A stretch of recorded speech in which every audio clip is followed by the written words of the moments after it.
Mi gente, me llegó un paquete y estoy súper feliz. Vamos a abrirlo a ver qué es. A ver. Parece que es ropa.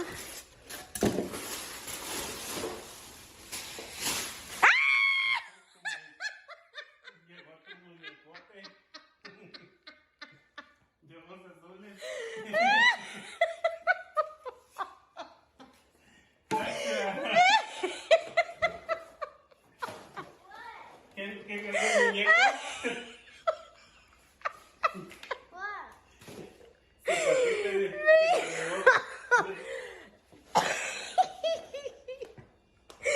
¡Ay, mi madre! ¡Qué muñecón el que me llegó ahí con la mano!